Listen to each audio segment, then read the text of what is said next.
नमस्कार विद्यार्थी मित्रांनो. तर सर्वप्रथम आपल्या लाडक्या युट्यूब चॅनलवर आपले सहर्ष स्वागत आहे. तर विद्यार्थी मित्रांनो, तुम्हाला माहितीच असेल की आपल्या लाडक्या युट्यूब चॅनलने तुमच्यासाठी कोणती सिरीज चालू केलेली आहे, NMS गरुड जिम या नावाची सिरीज आपण चालू केलेली आहोत. आणि यामध्ये तुम्हाला मॅट आणि सॅटची परिपूर्ण तयारी करून घेतली जाईल. आणि तुम्हाला जर मॅट आणि सॅटची परिपूर्ण तयारी करून घ्यायची असेल तर आपल्या चॅनल सोबत जोडून राहायचं आहे. आणि जे जे व्हिडिओ तुमच्यासाठी टाकले गेलेले आहेत किंवा जे लाईव्ह लेक्चर घेतले गेलेले आहेत त्या व्हिडिओला आपल्याला शेवटपर्यंत बघायचं आहे, स्किप न करता. तर बघा, आजचा आपला व्हिडिओ जो असेल तो पार्ट 3 चा असेल. कोणत्या टॉपिकवर असेल? सजीव सृष्टी व सूक्ष्म जीवांचे वर्गीकरण. तुम्हाला थंबनेलनुसार तर कळालेच असेल की आपल्या धड्याचं नाव काय आहे, सजीव सृष्टी आणि सूक्ष्म जीवांचे वर्गीकरण. आणि आपला जो पार्ट असेल तो आज पार्ट क्रमांक 3 असेल. अगोदर आपण पार्ट 1 आणि पार्ट 2 आपल्या चॅनलवर अपलोड केलेलं आहोत. जर तुम्ही ते व्हिडिओ पाहिला नसेल तर आताच आपल्या डिस्क्रिप्शन बॉक्समध्ये जायचं आहे आणि ते व्हिडिओ तुम्हाला पाहायचा आहे. मग नंतर आपल्याला हा व्हिडिओ पाहायचा आहे. तर सर्वप्रथम बघा, पहिला प्रश्न काय म्हटलेला आहे आपण बघूया. पहिला प्रश्न बघा, जास्वंद या वनस्पतीचे वैज्ञानिक नाव कोणते आहे हे आपल्याला बघायचं आहे.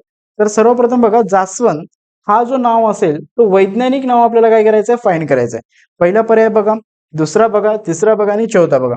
यामध्ये जो पहिला पर्याय असेल तो अगदी बरोबर असेल. का असेल? कारण हा मालवेसी कुलामधला एक प्राचीन नाव आहे आणि शोभी ही वनस्पती आहे. त्यामुळे काय असेल, हा जास्वंदचं एक नाव आहे. हा कॅनिस नाही, बोस नाही आणि सॉगर्म सुद्धा नाहीये. पण कोणता असेल तुमच्यासाठी? हिबिस्कस रोजा हा तुमच्यासाठी करेक्ट नाव असेल. कशाचा? जास्वंदचा. कोणतं नाव असेल पण? वैज्ञानिक नाव. तर दुसरा प्रश्न बघा,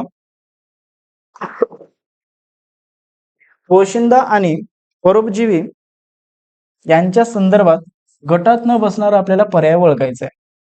तर सर्वप्रथम बघा, गुरे हा पिकॉर्नो विषाणू आहे. बरोबर आहे ते. कारण गुरे कसे असतात? पिकॉर्नो विषाणू सोबत जुळलेले असतात. टोमॅटो सुद्धा टोमॅटो विल्ट विषाणू आहे. जीवाणू हा HIV विषाणू आहे का? नाहीये. जीवाणू हा HIV विषाणू नाहीये. का? कारण HIV विषाणू हा कशात आढळतो? मानवामध्ये आढळतो. कोणामध्ये आढळतो? मानवामध्ये आढळतो. मानवामध्ये आढळतो. तर विद्यार्थी मित्रांनो, लक्षात ठेवायचं आहे आपल्याला, HIV विषाणू जो आहे तो मानवामध्ये आढळतो. पण मानवामध्ये इन्फ्लुएन्झा विषाणू आढळतो का? यस, आढळतो. सर्वप्रथम पहिलं बघा, गुरेमध्ये पिकॉर्नो विषाणू आढळतो का? यस, आढळतो. टोमॅटोमध्ये टोमॅटो विल्ट विषाणू आढळतो का? आढळतो. पण जीवाणूमध्ये HIV विषाणू हा आढळत नाही. तो कुठे आढळतो? मानवामध्ये आढळतो. म्हणून दुसरा पर्याय जो असेल तो अगदी आपला कसा असेल? गटात न बसणारा असेल. ठीक आहे. तर तिसरा पर्याय बघायचा आहे आपल्याला, तिसरा प्रश्न बघायचा आहे, म्हणजे 23वा प्रश्न बघायचा आहे आपल्याला. कवक आणि शैवाल यांतील सामायिक वैशिष्ट्ये ही आहे. काय बघायचं आहे आपल्याला? कवक आणि शैवाल यामधले एक सामायिक वैशिष्ट्ये बघायचे आहेत. कवक आणि शैवाल दृश्यकेंद्रिकी आणि स्वयंपेशी आहेत का? नाहीये. मृतोपजीवी आणि मुख्यतः भूपेशी आहेत का? नाहीये. पण एकपेशी आहेत, पण मृतोपजीवी आहेत तर एक आहे आणि एक नाही यामधलं. आणि चौथा कसा आहे? दृश्यकेंद्रिकी दोन्ही पण आहेत आणि दोन्ही मधले एकपेशी आणि दोन्ही कसे आहेत? एकपेशी आहेत. म्हणून आपला जो पर्याय असेल तो कितवा बरोबर असेल? चौथा पर्याय असेल. बघा विद्यार्थी मित्रांनो, काय सांगितलं गेलं होतं, कवक आणि शैवाल यांतील सामायिक वैशिष्ट्य काढायचे होते. काय काढायचे होते? सामायिक. म्हणजे या दोघातले बी काय पाहिजे होते? सारखेपणा पाहिजे होता. दोघातले सारखेपणा पाहण्यासाठी आपल्याला कोणता पर्याय बरोबर भेटतोय? एक दृश्यकेंद्रिकीय आणि एकपेशीय. जर तुम्हाला दृश्यकेंद्रिकीय म्हणजे काय हे माहित नसेल तर सर्वप्रथम आपल्याला काय करायचं आहे? पार्ट 1 चा व्हिडिओ पाहायचा आहे. जर माहितीही नसेल तर कशामध्ये जायचं आपल्याला? पार्ट 1 मध्ये. तर त्यानंतरचा एक प्रश्न बघायचा आहे आपल्याला. पोषक द्रव्याच्या पोषक द्रव्याच्या अभावामुळे वनस्पतींना उशिरा फुले येतात. कोणाच्या अभावामुळे वनस्पतींना उशिरा फुले येतात? तर बघा, पोटॅशियम नो, लोह नाही, झिंकमुळे नाही, पण फॉस्फरसमुळे येतात. काय येतात फॉस्फरसमुळे? बिकॉज ऑफ फॉस्फरस काय करते, एका झाडांना काय करतो, तो फळे देण्याचं काम करतो. जसं की बघा, याचे 2 पॉईंट खूप महत्वाचे आहेत. जर माहित नसतील तर लिहून घ्या. का? बघ, पहिला पॉईंट कोणता असेल? मुळांची वाढ चांगली होते. कोणामुळे होते? फॉस्फरसमुळे. कोणामुळे होते? फॉस्फरसमुळे. आणि दुसरा पॉईंट काय आहे? फुले व फळे लवकर येतात. कोणामुळे? फॉस्फरसमुळे. त्यामुळे बघा, त्यामुळे फॉस्फरसच्या अभावामुळे काय येतात? वनस्पतींना फुले नंतर येतात. जर त्या वनस्पती जर मध्ये जर फॉस्फरस असला असता किंवा आहे तर त्यामध्ये काय होणार आहे, वनस्पतींना फुले व फळे लवकर येणार आहेत. काय येणार आहे ते आपण आताच कारण बघितलंय. जर बघितलं नसेल तर अजून एकदा दाखवतो बघा. ठीक आहे, हे 2 पॉईंट खूप महत्वाचे आहेत. कोणाचे आहेत? फॉस्फरसचे. तर सेकंड क्वेश्चन बघा. व्हायब्रियो या जीवाणूचा आकार कोणता असतो ते दर्शविणारा अचूक पर्याय निवडायचा आहे आपल्याला. व्हायब्रियो हा स्वल्पविरामकृती असतो का? यस असतो. गोलाणू असतो का? नसतो. दंडगोलाणू नाही. सर्पिलाकार नाही असतो. मग कसा असतो बघा, कसा असतो तो. व्हायब्रियो या जीवाणूचा आकार कोणता आहे ते दर्शवणारा बघा. व्हायब्रियो हा तुमचा कसा असतो? स्वल्पविरामकृती असतो बघा. तुम्हाला चांगल्याच पद्धतीने दिसत असेल की हा कसा आहे, एका स्वल्पविरामकृती आहे अशा पद्धतीने. मग व्हायब्रियो कसा असतो मग लक्षात ठेवायचं आहे आपल्याला. स्वल्प विरामाकृती असतो. कसा असतो? स्वल्प विरामाकृती. समजलं का विद्यार्थी मित्रांनो? व्हायब्रियो हा कधी पण तुम्हाला कशासारखी असतो, सॉरी कशासारखा असतो? स्वल्प विरामकृती असतो. नेहमी लक्षात ठेवायचं आहे आपल्याला, कारण हा एक्झामला येऊ शकतो. त्यानंतरचा बघा, तीन सृष्टीचा शोध ज्या साली लावला गेला त्या सालाचा अचूक पर्याय आपल्याला निवडायचा आहे. अचूक पर्याय कोणता असेल मग तुमच्यासाठी? 1866 मध्ये. तर 1866 मध्ये यांनी काय केलं होतं बघा. 1866 आम्ही असं डायरेक्टली काय दिलो, जर तुम्ही पार्ट 1 आणि पार्ट 2 जर पाहिला असेल तर 1866 हे तुम्हाला प्रश्न बघितल्याच कळाला असेल. का? कारण आपण पार्ट 1 आणि पार्ट 2 मध्ये इन डिटेल हे सगळी माहिती आपण बघितलेलो आहोत. बरोबर आहे. त्यामुळे आपण याला इन डिटेल जाणार नाहीत, कारण का आपला व्हिडिओ खूप मोठा जातो. हे पण आपण आता डिस्कस केले. त्यानंतर बघा, सूक्ष्मजीवांचा आकार हा 100 मायक्रोमीटर पेक्षा कसा असतो? लहान असतो. लक्षात ठेवा. कारण म्हणण्यापेक्षा बघा, सूक्ष्मजीव तुम्हाला आपल्याला डोळ्यांनी दिसतात का? नाही दिसत. जर सूक्ष्मजीव आपल्याला डोळ्यांनी नाही दिसत असतील तर ते किती मीटरचा असेल मग? मायक्रोमीटरचा लहान असेल. 100 मायक्रोमीटर पेक्षा काय असेल? लहान असेल. कोणापेक्षा? सूक्ष्मजीवांचा आकार हा 100 मायक्रोमीटर पेक्षा लहान असतो. ही सुद्धा माहिती तुम्हाला पार्ट 1 मध्ये ऑलरेडी दिलेली आहे. ठीक आहे. मग नंतर बघा, पुढीलपैकी कवक कोणते आहेत? पहिला आहे शेवाळ, दुसरा आहे अमिबा, तिसरा आहे पेन्सिलियम आणि चौथा आहे युग्लिना. शेवाळ काय असेल आपलं? सांगा बरं. शेवाळ असेल तुमचं वनस्पती.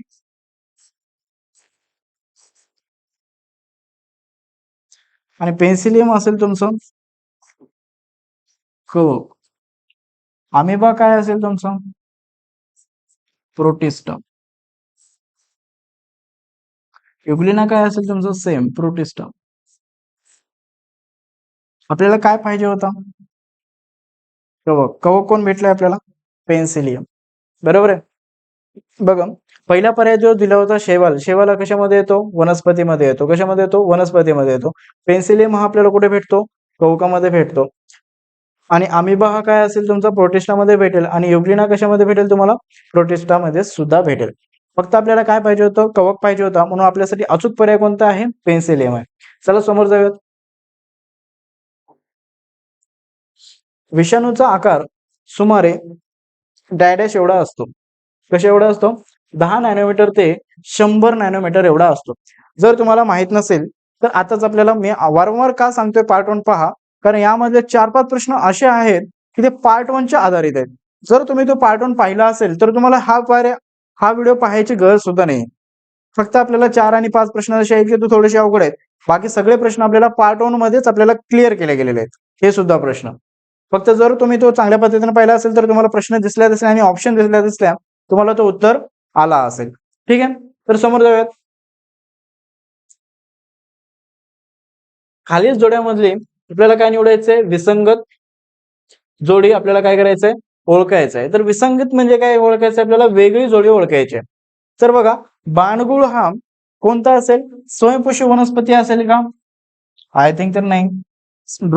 ड्रॉसेरा ही कीटकभक्षी वनस्पती असेल का? हो. दगडफूल हे सहजीवी वनस्पती असेल का? यस. आणि भूक्षत्र हा मृतजीवी वनस्पती असेल का? यस असेल. पण बाणगुळ काय असेल? परपोषी असेल. का? का असेल तो? कारण हा बाणगुळ हा काय करतो? झाडावर तयार होतो. कसा होतो? झाडावर तयार होतो. आणि ते प्रकाश संश्लेषणाद्वारे काय करतो तो? आपलं अन्न तयार करतो. बरोबर आहे. म्हणजे तो जगतो. आणि तो कशावर असतो तो?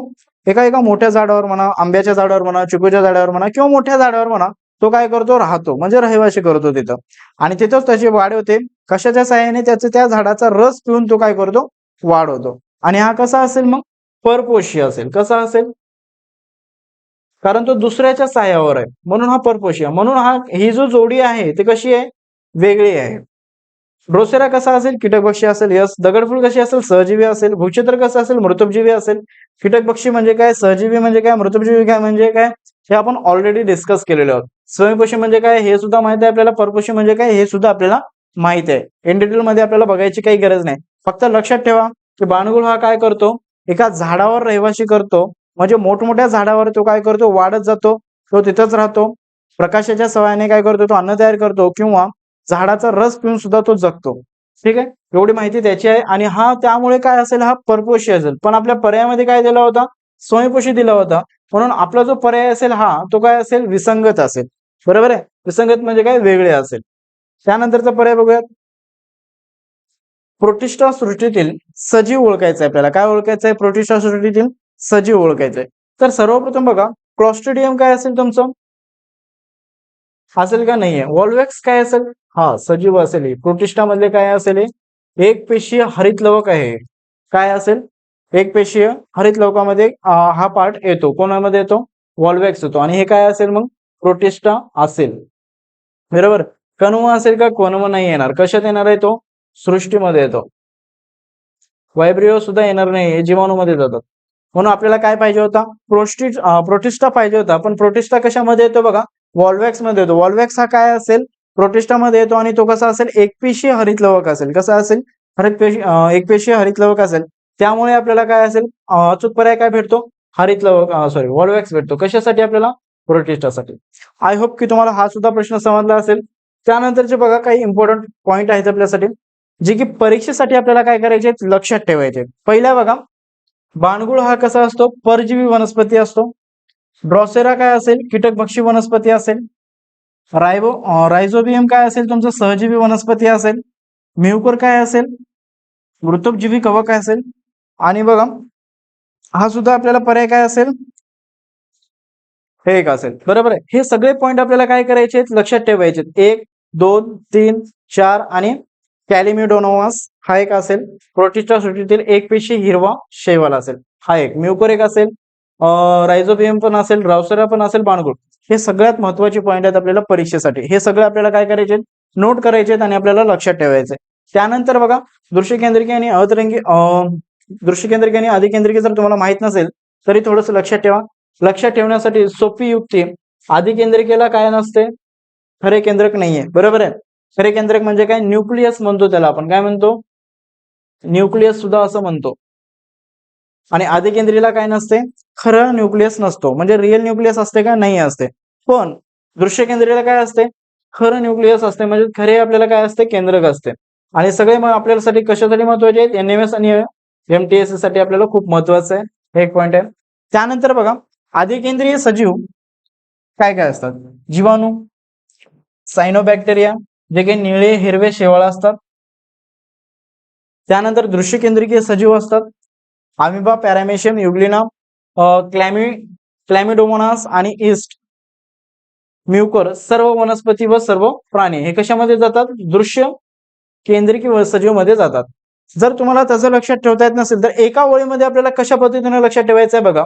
अधिकेंद्रिकी पेशीमध्ये केंद्रक आवरण नसते. म्हणजे काय नसते? त्याला आवरण नसते. बरोबर आहे. म्हणजे त्याला रक्षण करणारं कोणी नसते. त्यानंतर बघा, दृश्य केंद्रिकी पेशीमध्ये केंद्रकावरण युक्त खरे केंद्रक असते. म्हणजे काय असते? यासाठी आपल्याला खरे केंद्रक असते. आणि यामध्ये काय असते? खरे केंद्रक नाहीये. म्हणजे त्याला कोणताही रक्षक नाहीये, पण याला काय आहे? रक्षक आहे. बरोबर आहे. न्यूक्लियसला आपल्याला काय असतो? मेम्ब्रेन असतो. यामध्ये मेम्ब्रेन नाहीये आणि याला काय असेल? मेम्ब्रेन असेल. बरोबर आहे. त्याला काय म्हणतो आपण? आवरण असं म्हणतो. बघा, सगळ्यात महत्वाचं पॉइंट आपल्यासाठी दोन होते. एक हा आणि दुसरा हा. हे जर तुम्हाला लक्ष ठेवत येत असेल तर तुम्हाला या धड्यामधले आणि पार्ट 1 मधले जेवढे पॉइंट तुम्ही लक्षात ठेवलं असेल त्या पार्ट 1 मधले सगळे महत्वाचे पॉइंट तुम्हाला लक्षात ठेवायचे आहेत. आणि सर्व पॉइंट लक्षात ठेवून आपल्याला काय करायचंय? त्या धड्याची परिपूर्ण तयारी करून घ्यायची. जेणेकरून तुम्हाला पैकीच्या पैकी मार्क भेटले जातील, बरोबर आहे. तर आपला बघा सजीव सृष्टी व सूक्ष्मजीवांचे वर्गीकरण आपला धडा इथंच संपलेला आहे. जर तुम्हाला हा व्हिडिओ आवडला असेल तर आताच आपल्या चॅनेलला सबस्क्राईब करा आणि बाजूच्या बेल आयकॉनला प्रेस करा आणि लाईक